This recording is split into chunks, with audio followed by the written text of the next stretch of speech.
tababarkan ayaa socon doona muddo 3 maalin waxaana soo qaban qaabisay wasaaradda dastuurka dowlad goboleedka Jubbaland waxaana tababarkan ku saabsan wacyigelinta iyo dib u heshiisiinta waxaana ka soo qayb galay guddiga baarlamaanka u qaabilsan arrimaha dastuurka wasiir dowlaha wasaaradda dastuurka wasiirka dastuurka Jubbaland agaasimaha wasaaradda xubnaha shaqaalaha ee wasaaradda odayaasha dhaqanka culimaa u diin ururada dhalinyarada iyo kuwa haweenka degmada Kismaayo furitaanka tababarka waxaa ka hadlay gudoomiyaha arrimaha dastuurka ee baarlamaanka Jubbaland xildhibaan Axmed Maxamed Axmed Ugaas wuxuuna sheegay in dib u heshiisiintu ay muhiim u tahay bulshada loona baahan yahay in dhammaan la gaarsiiyo deegaanada Jubbaland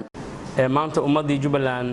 qayb kamid ah halkaan ay isugu keentay iyadoo inta kale ay matalayaan inta joogto in maalinka maanta naloo soo diyaariyay dib u heshiisiin waxaad ogaataan Soomaalida isha waxa noo yeelay dhibaatada maanta na haysato meesha ay ka timid asalkeeda khilaafo heshiis la'aan weyn qofka cudurka meesha ka haya hadaan laga daweynin kama dawoobahay waxaan leeyahay siday tahay haloo weeleeyo siday tahay looga faa'iideysto ummadana looga faa'iideeyo sida runtii waxaan arintan ayada ah waa arinta Soomaaliya ugu muhiimsan waxaan leeyahay ummadda nolosheeda waxay ku jirtaa inay walaalowdo midowdo wasiir dowlaha dastuurka Jubbaland Axmed Cabdiraxmaan ayaa sheegay tababarkan inuu muhiim u yahay bulshada wuxuuna ugu baaqay inay ka faa'iideystaan muddada 3 bari oo socon doono tababarkan mowduucyo kala duwan oo aad ka faalootaan ba meesha idinku jira haday noqon lahayd social reconciliation waxa loo yaqaano bulshada isdhexgalkeeda iyo sida ay u wada dhaqmayso iyo hadii ay qaababka loo maro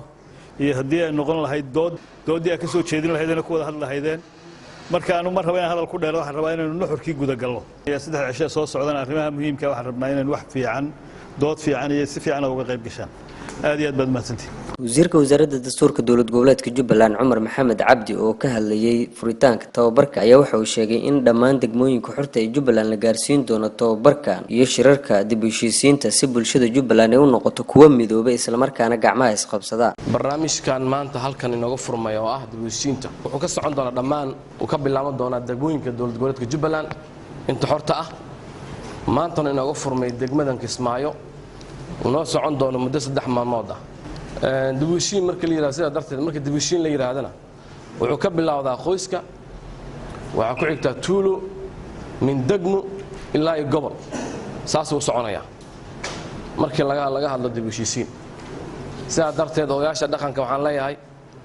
maadaama waxa laga hadlay dibushiin ay yihiin dadka asalku ahna ay yihiin waxa waxay heshiisiyeen dhaqanka oo muddo iyo hormuud yihiin waxaan rabaa markeenan u sheego odayaasha dhaqanka waxa laga shaqeeyo waxa ugu fiican oo ajir fiican oo wanaagsan ummadii la heshiisiyo ummad la heshiisiyo oo wanaagsan wax laga shaqeeyo sida darteed waxa noo bilaaban doona 10 waxaan rabnaa 10kaas inaad ka faa'iideysataan uu bixin doono professor Castro ku saabsan xalinta khilaafaadka sida loo xaliyo iyo sida ummadii loo heshiisiyo waa maasantihiin shirkan waa inoo furan yahay assalaamu calaykum ilaadan maxamed warbaahinta dowladda Puntland magaalada Kismaayo